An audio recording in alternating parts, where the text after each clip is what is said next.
할렐루야. 네, 오늘 참 좋은 날입니다. 밖에는 부슬부슬 비가 내리고 있습니다. 이 비가 이 땅의 가뭄을 해소하는 것처럼 오늘 이 시간에도 은혜의 단비가 우리 모든 신명에게 촉촉하게 적셔져서 주님의 은혜로 한 주간도 하나님의 나라를 일구며 살아가는 행복한 삶이 다 되시기를 주의 이름으로 축원합니다. 미국의 어느 농장에서 있었던 이야기인데요. 양을 치는 목장이 양을 이렇게 기르고 있는데 문제가 있었습니다. 왜냐하면은 이 양들을 이 목동이 참 잘 기르는데 한 번씩 이 곁에 있는 이 높은 산에서 늑대나 뭐 여우라든지 이런 맹수들이 한 번씩 이렇게 내려와 가지고 이 양들을 해치고 가는 것입니다. 그래서 이 목동이 생각하기를 이 맹수들만 없다면 이 양들이 보다 더 건강하게 또 그리고 잘 번성하고 또 이렇게 기를 수 있겠다 하는 생각이 들어서 양들을 위해서 이 목장의 이 주인이 포수를 모집하게 됐습니다. 신문에다가 내리죠.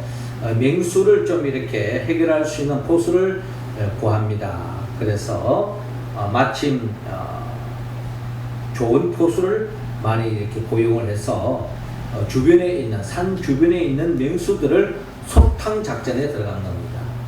그래서 결국에는 많은 늑대라든지 뭐 여우 이런 맹수들을 다 이제 없애고 그래서 아주 이 양들이 이렇게 키우기에 조금도 불편함이 없을 정도로 좋은 환경을 이렇게 만들었습니다. 그래서 이제 이 목동은 이 늑대만 없으면 없으니까 이제 양들이 잘 자라고 잘 건강하게 생육하려니 하고 생각을 했는데 예기치 못한 일이 생겼습니다. 그것은 바로 뭐냐면은 이제 가을이 지나고 이제 겨울이 되어졌는데 예상치 못하게 이 양들이 이 조그만 추위 속에서 예전과 같은 그런 추위에 웬만하면 그때는 이겨나갔는데 이 추위 속에 감기에 걸렸다든지 또 조그만 이렇게 질병이 돌면은 쉽게 병에 걸려가지고 죽어가는 것입니다. 그래서 예전에 이 늑대에 의해서 훼손되어졌던 양들이 죽어갔던 것이나 이렇게 면역이 떨어져 가지고 죽어가는 이런 개체수를 계산을 해봤더니 거의 같은 거예요. 그래서 어찌됐든 늑대만 없으면은 좋은 환경 속에 양들을 잘 키울 것이라고 생각했는데 이렇게 면역력이 떨어져서 비실비실하는 이런 상황 속에서 이 목장의 이 주인이 생태학자들에게 조사를 의뢰했습니다. 왜 이렇게 면역력이 떨어졌는가 하고 이제 이렇게 조사를 해봤더니 연구 결과는 이렇습니다. 맹수들이 없어지면은 이 양들이 편안하게 잘 이렇게 자라고 생활할 수 있을 거라 생각했는데 이 맹수들이 없어지니까 이 긴장이 풀어지는 겁니다. 긴장이 풀어지면서 면역력이 떨어지는 거예요. 그러면서 조금만 추위가 와도 감기에 걸리고 조그만 병에 걸려도 결국에는 비실비실해서 죽어가는 결과를 낳게 되었다 하는 그런 결과의 보고가 나왔습니다. 그러니까 목장의 생각에는 이 맹수들만 없어지면은 양들이 잘 지낼 걸로 생각했는데 예기치 않게 맹수들이 없어지니까 면역력이 떨어지고 결국에는 양들의 건강의 질이 더 떨어지는 결과를 보게 된 것입니다. 우리는 이런 이야기를 통해서 영적으로도 우리에게 던져주는 깊은 뜻이 있습니다. 하나님께서 우리의 삶의 자리에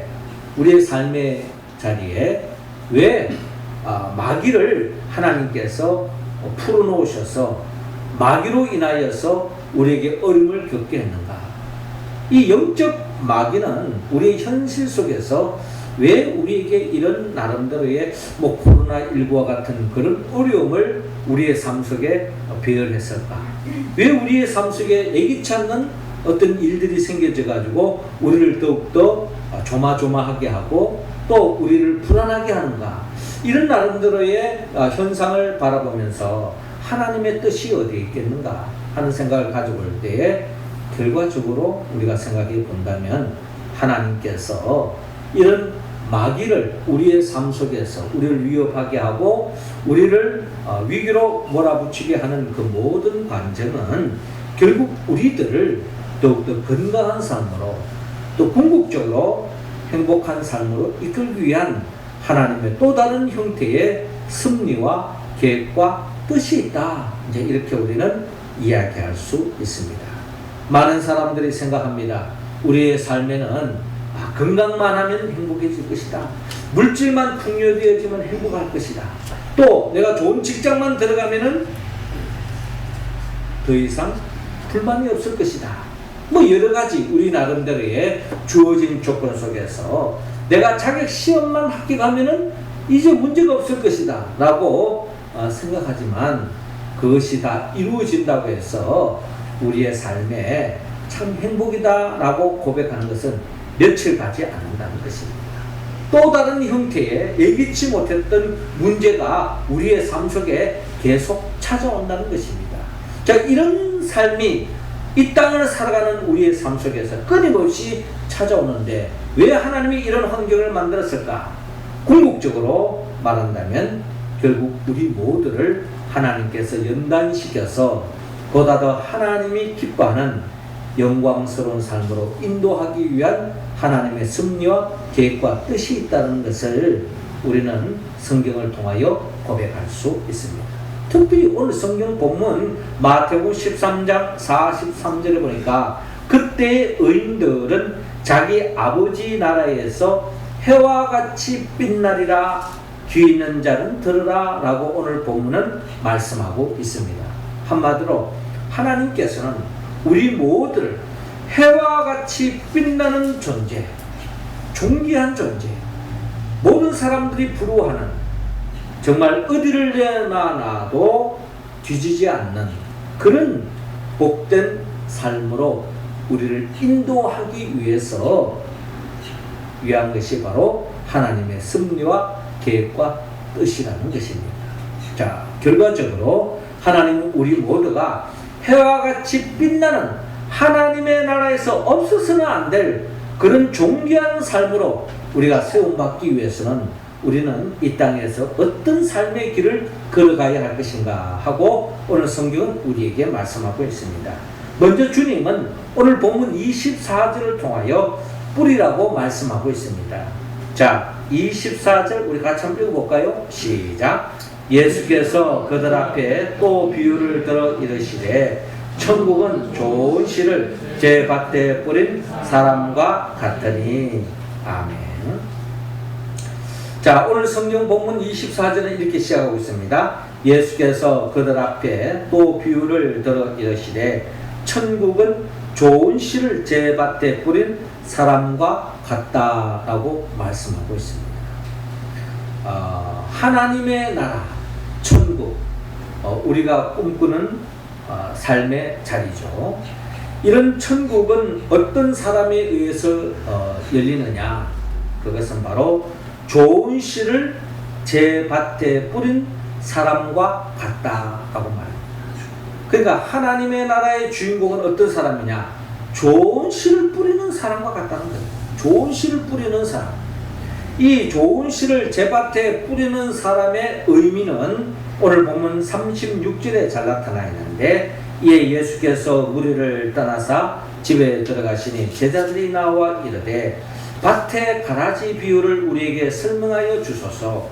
대답하여 이르시되 좋은 씨를 뿌리는 이는 인자요 밭은 세상이요 좋은 씨는 천국의 아들들이요 가라지는 악한 자의 아들들이요 라고 오늘 성경은 말씀하고 있습니다. 자, 24절에 천국은 좋은 씨를 제 밭에 뿌리는 사람과 같다라고 말했는데, 하나님의 나라의 일꾼들은 좋은 씨를 이 세상에 뿌린다는 겁니다.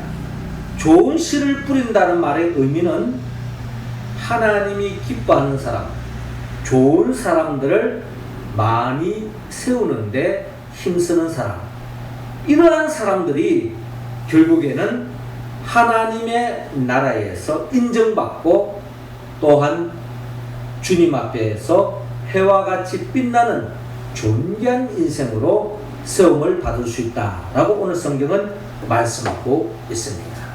그러면 좋은 씨를 뿌린다, 좋은 사람을 세우는 사람, 이 말의 의미는 우리 여러분, 예수님께서 이 세상에 왔을 때에 이 세상에 하나님의 나라를 일굴 때 가는 곳곳마다 귀신을 쫓아내고 어둠의 영을 몰아내고 마귀를 쫓아내는 일을 하셨지만, 예수님은 그 일에만 골똘하지 않았습니다. 사실 예수님은 귀신을 쫓아내고 마귀를 쫓아내고 귀신을 쫓아내는 것보다 더 우선적으로 하신 일이 있어요. 그게 바로 뭐냐면은 하나님의 사람들을 세우는 데에 주님은 더 관심을 가지시고 거기에 더 열중하셨던 우리 주님을 바라볼 수 있습니다.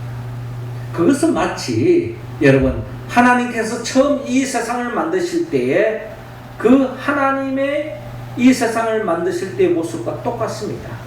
하나님이 처음 이 세상을 만드실 때 이 세상은 혼돈과 공허와 흑암이 가득 찬 세상이었잖아요. 이러한 세상에 하나님께서 혼돈아 물러가라, 공허야 물러가라, 흑암아 물러가라, 이런 데에 시간을 쏟는 것이 아니라 하나님께서 하시는 일은 이 세상에 빛이 있으라 라고 말씀을 하셨습니다.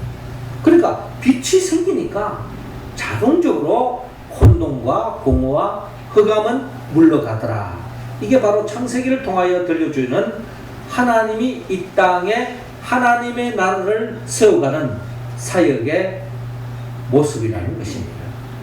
그렇기 때문에 예수님께서도 이 세상 속에 잘못된 사람, 이런 사람들을 뜯어고치고 이런 사람들을 척결하고 이런 사람들을 없애버리는 것보다 더 중요하게 여겼던 것이 바로 하나님이 기뻐하는 사람들을 많이 세워가는 것, 여기에 예수님께서 더 골똘히 힘쓰셨다는 것을 우리는 성경을 통하여 바라볼 수 있습니다. 이게 바로 씨 뿌리는 사람의 주요 사역이었다는 것입니다. 그러니까 예수님은 마귀를 쫓아내고 귀신을 쫓아내고 잘못된 사람들을 걸러내고 그런 사람들을 지적하고 그런 사람들을 없애는 거 타도하는 데 시간을 쓰는 것보다는 예수님께서 많은 하나님의 사람, 제자들을 세워가는 데에 더 열중하셨던 것을 우리는 성경을 통하여 바라볼 수 있습니다. 그렇습니다. 누가 하나님의 나라에서 인정받느냐? 이 세상에서 나쁜 사람을 많이 몰아내는 것, 이거는 꼭 굳이 하나님의 사람이 아니라도 할 수 있습니다. 하나님의 주관심은 이 땅에 예수 그리스도를 닮은 하나님의 사람들을 많이 세우는 것, 이게 바로 하나님의 바람이요 우리가 관심을 가져야 할 일이다. 저는 오늘 이 시간에 우리 한국 기독교가 지금 어떻게 본다면은 1000만 성도다, 이제 우리나라 인구의 약 4분의 1이 기독교이다, 5분의 1이 기독교이다, 이런 말을 많이 하지 않습니까? 이런 나름대로 복음이 확산화되어지고 기독교가 그래도 복음이 확산되어지는 관점에서 긍정적으로 보여지는데, 이런 관점 속에서 우리가 잘 모르는 선교사 한 분을 소개하려고 합니다. 이 두 선교사님은 어떤 부부예요. 이 분은 약 1906년도에 100년 전에 선교사 부부로서 한국의 미국 선교부에서 파송되어졌던 부부였습니다. 이 선교사 부부는 충남 공주에서 기반을 하여 선교를 하기 시작했습니다. 공주에서 선교 생활하는 가운데 첫 아들을 낳았어요.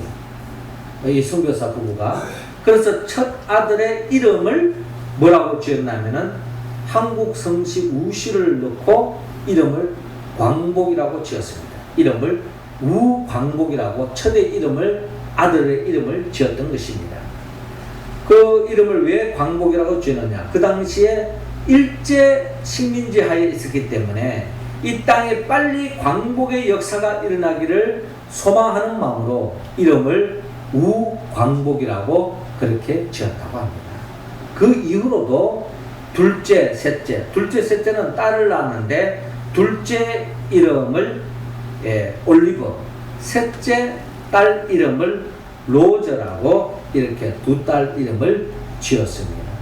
그런 가운데에서 세 자녀를 놓으면서 이 열악한 이 한국 땅에 복음의 씨앗을 뿌리면서 이 선교사 부부가 한국에서 복음의 사역이 시작되어졌는데 1906년도 2월이었는데 논산 지역에 나름대로의 부흥회가 있었습니다. 부흥회를 인도하고 돌아오는 길에 장티푸스에 의해서 죽은 사람이 있었어요. 그래서 그분을 장례를 치러주다가 이 선교사가 바로 이 장티푸스에 전염을 당해가지고 죽고 말았습니다. 요즘식으로 말한다면 코로나19에 의해서 죽은 사람을 장례를 치러주다가 또 자기가 코로나19에 걸려서 죽는 경우도 있지 않겠습니까? 그런 경우가 되어진 거예요. 그래서 이제 남편이 선교 사역으로 왔고 아내는 남편 따라 이 한국 땅에 선교하러 왔는데 졸지에 남편이 장티푸스에서 죽었으니 어떡합니까? 그는 공중에 붕 뜨는 경우가 된 거죠. 그래서 어쩔 수 없이 이 세 자녀를 데리고 미국으로 돌아갔습니다. 이 부인이요. 그런데 2년 후에 다시 자녀를 데리고 한국으로 돌아왔습니다. 한국으로 돌아와서 그 이후로 약 47년간 선교 사역을 한 분이 바로 이 부부의 선교사인데, 이 부부의 선교사, 이 남편 선교사 이름이 프랭클린 윌리엄입니다. 프랭클린 윌리엄. 자, 그런데 이분의 아들의 이름이 저쪽에 있죠? 아들의 이름이 우광복 씨. 우광복 씨.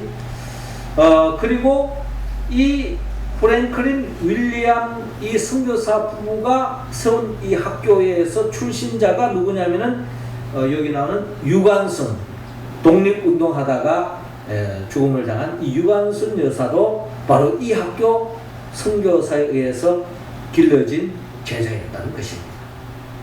근데 이제 이 놀라운 사실은 이 우광복 씨가 그 후로 중학교 과정을 거치고 이제 미국 가서 중학교, 고등학교, 이제 신학까지 공부를 하고 다시 아버지가 죽은 그 한국 땅에 다시 선교사로 파송되어져 가지고 일평생을 이 우광복 씨가 한국에서 선교사 사역을 감당했던 것입니다.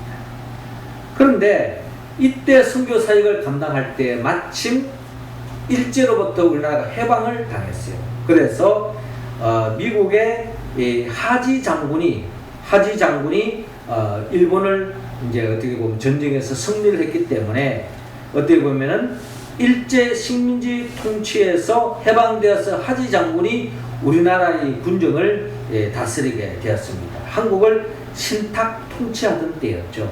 그때 이제 대한민국 임시정부가 이제 세워지고 이제 국회가 열리게 되어졌는데 그 당시에 많은 이 나라의 요직의 인물들을 세울 때에 이 하지 장군이 이 우광복 씨에게, 이 우광복 씨는 한국말도 잘하고 영어도 잘하기 때문에 이 한국의 나름대로 중요한 요직에 세울 사람들을 뽑는 데 있어서 좋은 사람들을 소개해달라 해가지고 이분이 약 50명의 이상의 어머니와 상의를 해가지고 그동안 믿음의 사람들 키운 사람들을 한국의 중요한 요직을 이렇게 일을 맡게 하는 데에 중추적인 역할을 하게 되었다 하는 그런 일화가 있습니다. 또 그 사람들이 한국 최초의 국회를 열릴 때에 그 국회의 중요한 요직을 감당했던 것이 바로 이때의 사람이었다라고 하는 일화가 있습니다.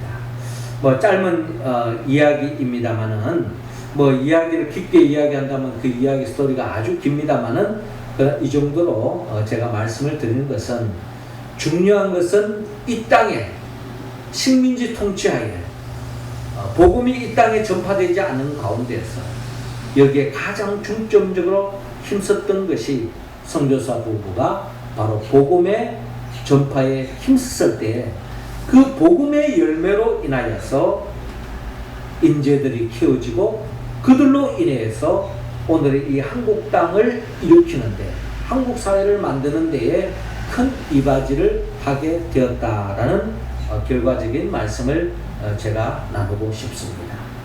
자, 이런 과정을 통해서 우리가 헤아려 볼 때에 결국 하나님의 나라에 있어서 하나님의 나라를 지향하는 우리들에 있어서의 최고의 관심은 결국 하나님의 사람들을 세우고 그런 사람들을 통해서 이 땅에 하나님이 기뻐하는 일을 도모하는 사람들이 많아지는 것, 이것이 바로 하나님의 주관심이라는 것을 생각하면서 우리가 이 일에 힘쓰고 이 일에 주역이 되어서 결국에는 하나님의 나라에서 없어서는 안 될 해와 같이 빛나는 존재가 다 될 수 있기를 주의 이름으로 축원합니다.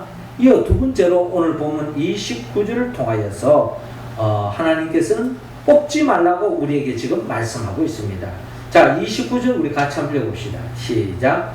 주인이 이르되 가만두라. 가라지를 뽑다가 곡식까지 뽑을까 염려하노라. 아멘. 자, 오늘 말씀의 내용은 이어지는 25절 보니까 사람들이 잘 때 그 원수가 와서 곡식 가운데 가라지를 덧버리고 갔더니 라고 기록되어 있습니다. 자, 그러니까 이 세상에는 좋은 씨를 뿌리는 사람만 있는 것이 아니라 이 세상에는 나쁜 씨를 뿌리는 원수 같은 존재도 있다라는 것을 오늘 성경을 통하여 우리는 알 수가 있습니다. 그렇잖아요. 이 세상에는 좋은 사람만 있는 것이 아닙니다. 나쁜 사람도 있다는 거예요. 그건 이 세상만 그런 것이 아니라 내 안에도, 내 마음 안에도 마찬가지입니다. 하나님의 법을 쫓아가려고 하는 마음도 있을 뿐만 아니라 죄의 법을 쫓아가려고 하는 마음도 우리 안에 공존하고 있다는 거예요. 이게 바로 실존입니다. 이 세상은 좋은 것만 있는 것이 아니고 나쁜 것도 공존하고 있는 것입니다. 남만 있는 것이 아닙니다. 어둠도 있습니다. 좋은 사람만 있는 게 아니에요. 나쁜 사람도 공존한다는 겁니다. 알곡만 있는 것이 아니라 가라지도 공존하고 진짜만 있는 것이 아니라 가짜도 공존하고 있다는 것을 오늘 성경은 우리에게 말씀하고 있습니다. 자, 이런 가짜와 진짜가 공존하는, 거짓과 참이 공존하는 이 세상 속에서 우리는 어떻게 살아야 할 것인가? 오늘 본문 38절 이하에 이런 세상 속에서 우리가 지혜로운 하나님의 가르침을 우리가 볼 수 있는데요. 38절을 보니까 밭은 세상이요 좋은 씨는 천국의 아들들이요 가라지는 악한 자의 아들들이요 가라지를 뿌린 원수는 마귀요 추수 때에는 세상 끝이요 추수 끄는 천사들이니 싹이 나고 결실할 때 가라지도 보이거늘 집 주인의 종들이 와서 말하되 주여 밭에 좋은 씨를 뿌리지 아니하였나이까. 그런데 가라지가 어디서 생겼나이까. 주인이 이르되 원수가 이렇게 하였구나. 종들이 말하되 그러면 우리가 가서 이것을 뽑기를 원하시나이까. 주인이 이르되 가만두라. 가라지를 뽑다가 곡식까지 뽑을까 염려하노라 라고 말씀하고 있습니다. 자, 이 말씀은 그렇습니다. 우리가 이 세상에는 곡식만 있는 것이 아니라 가라지도 있다. 진짜만 있는 것이 아니라 가짜도 있다. 진실만 있는 것이 아니라 거짓도 만무하는 세상 속에 살고 있다는 겁니다. 이런 속에서 우리는 자칫하면은 거짓된 것, 잘못된 것, 가라지를 솎아내고 뽑아내는데 여기에 우리가 에너지를 쏟고 여기에 우리가 골똘할 경향이 많이 있다는 거예요. 저 나쁜 사람은 없다면, 저놈만 없다면 이 세상이 좋아질 텐데, 저 잘못된 부조리만 없다면 이 세상이 살만 나는 세상이 될 텐데, 여기에 우리가 관심을 쏟으려고 하는 경향이 있다는 겁니다. 그런데 오늘 이 종의 주인이 하는 말은 가만 두어라. 가라지를 뽑다가 곡식까지 뽑을까 염려하노라. 이 말씀은 하나님이 우리에게 던져주는 말씀이에요. 괜히 가짜를 뽑으려고 하다가 진짜가 다칠 수가 있다라는 것을 우리에게 말씀합니다. 마지막 때가 되어지면 될수록 가짜가 더 진짜같이 보이는 것이 마지막 때의 현상입니다. 미혹의 영들이 역사하여서 가짜가 더 진짜같이 보이는 것이 마지막 때라는 거예요. 그래서 많은 사람들이 그 가짜의 속임수에 넘어가서 진짜를 알지 못하고 섣불리 행동하다가 누를 범할 수 있다는 것입니다.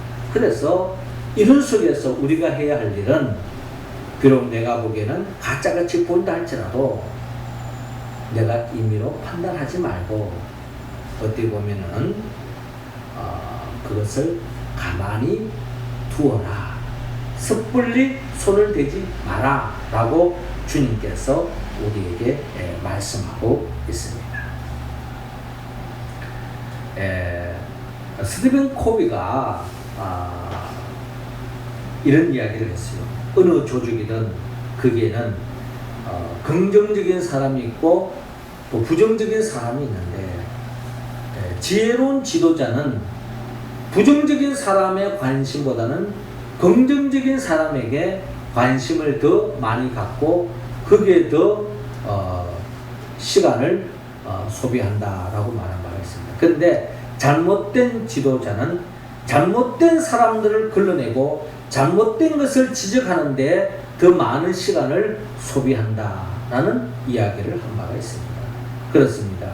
우리의 삶의 지혜는 바로 여기에 있습니다.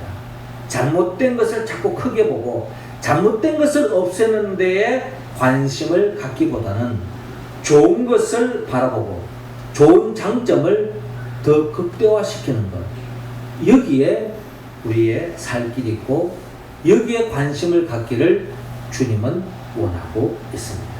그러므로 주님은 우리 모두에게 가만두라, 가라지를 뽑다가 곡식까지 뽑을까 염려하노라 하는 이 말씀에 비추어 보아서 우리가 살고 있는 이 세상 속에 가라지에 대한 관심보다는 알곡에 대한 좋은 점을 더 우리가 관심을 갖고 더 정성을 쏟고 시간을 쏟는 그런 지혜로운 우리의 삶이 될 때에 하나님의 나라에서 진정한 해와 같이 빛나는 존귀한 존재가 될 줄로 믿습니다. 마지막 세 번째로 주님은 오늘 본문 30절을 통하여 기다리라고 말씀하고 있습니다. 30절 우리 같이 한번 읽어봅시다. 시작. 둘 다 추수 때까지 함께 자라게 두라. 추수 때에 내가 추수꾼들에게 말하기를 가라지는 먼저 거두어 불사르게 단으로 묶고 곡식은 모아 내 곡간에 넣어라 하리라. 아멘. 자, 오늘 본문 30절을 보니까요, 둘 다 추수 때까지 함께 자라게 두라. 추수 때에 내가 추수꾼들에게 말하기를 가라지는 먼저 거두어 불사르게 단으로 묶고 곡식은 모아 내 곡간에 넣어라. 그런즉 가라지를 거두어 불에 사르는 것 같이 세상 끝에도 그러하리라. 인자가 그 천사들을 보내리니 그들이 그 나라에서 모든 넘어지게 하는 것과 또 불법을 행하는 자들을 거두어 내고 풀무불에 던져 넣으리니 거기서 울며 이를 갈게 되리라. 그때 의인들은 자기 아버지 나라에서 해와 같이 빛나리라. 귀 있는 자는 들으라 라고 말씀하고 있습니다. 그렇습니다. 진짜는 알곡은 마지막 때가 되어지면 해와 같이 빛나도록 하나님 앞에 인정받고 존귀하게 썸을 받는다는 것입니다. 그런데 가짜는, 가라지는 반드시 마지막 때가 되어지면 그때는 분명히 드러난다는 것입니다. 저는 농사를 지어보지 않았기 때문에 가라지의 정체를 잘 모릅니다만은 책을 통해서 들어보면 결국 가라지는 한마디로 말해서 자라는 과정 속에는 알곡과 똑같이 보인다고 합니다. 그런데 추수가 때가 되면 완전히 구별이 된다 그래요. 왜냐하면 알곡은 추수 때가 되어지면 이 알이 꽉 차기 때문에 자연스럽게 고개를 숙인다는 겁니다. 우리 속담에 그런 말이 있죠.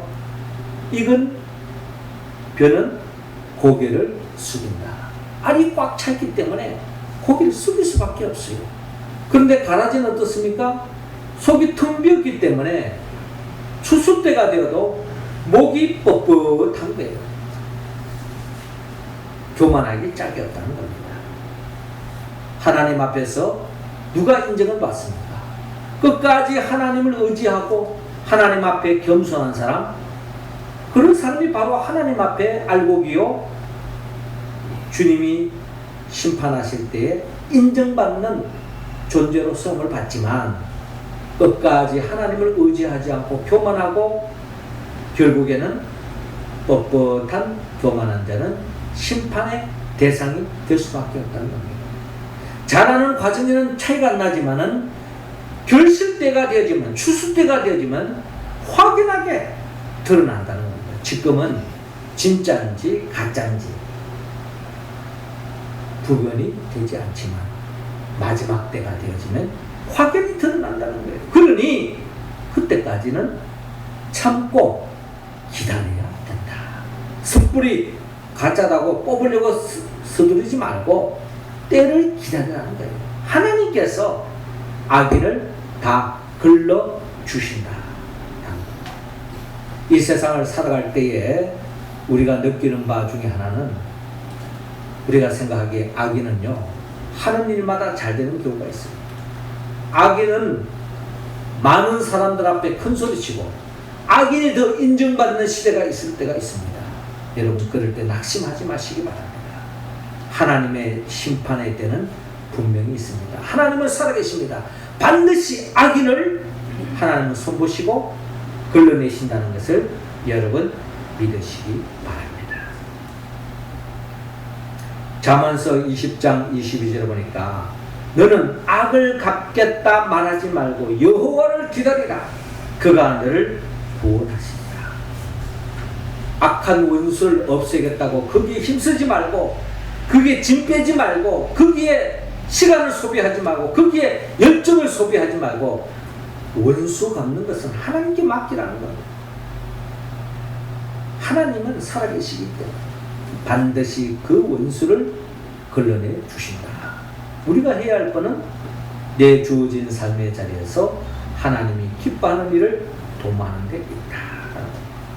고린도서 4장 5절에도요. 그러므로 때가 이르기 전 곧 주께서 오시기까지 아무것도 판단하지 말라. 그가 어둠에 감추인 것을 드러내고 마음의 뜻을 나타내시리니 그때 각 사람에게 하나님께로부터 칭찬이 있으리라 라고 말씀합니다. 악일이 잘 되는 것, 그게 너무 마음 빼앗기지 말아요. 그게 배합할 필요도 없습니다. 우리는 꿋꿋하게 믿음의 길을 걸어가면 하나님의 때가 되면 인정을 받습니다. 존 칼빈은 악인의 형통함은 왕성하게 자라서 곧 낯을 기다리는 풀과 같이 신속하게 무너져 버릴 것이다. 악인이 잘 되는 것 절대로 부러워할 필요가 없다는 것, 곧 무너진다는 것.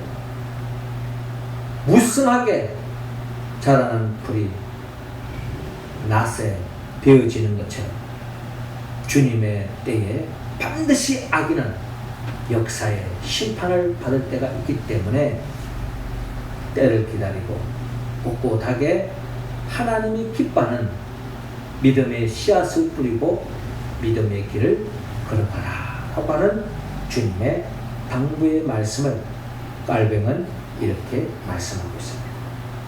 다시 본문 30절에 돌아가 둘 다 추수 때까지 함께 자라게 둬라. 추수 때에 내가 추수꾼들에게 말하기를 가라지는 먼저 거두 불사르게 단으로 묶고 곡식은 모아 내 곡간에 넣으리라. 주님은 살아계시기 때문에 마지막 때 반드시 악인과 선인을 구별하신다는 겁니다. 양과 염소를 구별하신다는 거예요. 가짜와 진짜를 구별하신다는 겁니다. 그렇기 때문에 우리가 가짜가 판치는 세상에 두려워하지 말고 꼿꼿하게 주님을 바라보고 진실을 믿으며 정의가 반드시 승리한다는 것을 여러분 믿으시고 믿음에 달려갈 길을 달려가시기 바랍니다. 사랑하는 성도 여러분, 주님은 악과 선이 공존하는, 진실과 거짓이 공존하는, 하나님과 마귀가 공존하는 이 세상 속에 살아가고 있지만 하나님은 그 속에서도 끝까지 복음의 씨앗을 뿌리기를 원합니다. 그리고 가라지를 뽑는데 신경 쓰지 말라는 겁니다. 그리고 추수 때를, 하나님의 심판 때를 기다리라고 말씀하고 있습니다. 우리가 이 말씀을 온전히 응답할 때에 우리는 해와 같이 빛나는 하나님의 나라에 없어서는 안 될 존귀한 자가 될 줄로 믿습니다. 이 말씀을 우리가 응답하기 위해서는 성령의 도움을 받아야 합니다. 나를 위하여 십자가에 못 박혀 죽으시고 부활하신 그 예수 그리스도여 보혜사 성령의 도움을 받을 때야만이 우리는 이 폐역한 시대 속에서, 암울한 시대 속에서, 앞이 캄캄한 시대 속에서 끝까지 믿음의 씨를 뿌리고 그리고 가라지에 신경 쓰지 말고 하나님의 때를 기다리고 믿음에 달려갈 길을 달려가서 마지막 때 주님 앞에 인정받는 우리 모두가 되기를 주 이름으로 축원합니다. 기도하겠습니다. 하늘에 계신 우리 아버지, 이 시간 우리 모두에게 성령의 기름을 부어주시고 성령 충만함으로 말미암아 이 마지막 때에 우리 모두가 악이 득세하고 악이 판치는 세상 속에서 하나님이 기뻐하는 일을 우리가 작은 일서부터 충실하게 임하는 우리의 모습이 되게 하여 주시옵소서. 가라지가 있다고 해서 그게 마음 빼앗기지 말고 가라지를 없애는데 신경 쓰는 시간에 더 알곡에 관심을 갖고 하나님이 기뻐하는 일에 힘쓰게 하여 주시옵시고 그리고 악이 득세하더라도 끝까지 참고 기다리고 인내하여서 마지막 때에 하나님 앞에 인정받는 우리 모두가 되게 하여 주옵소서. 예수님의 이름으로 기도하옵나이다. 아멘.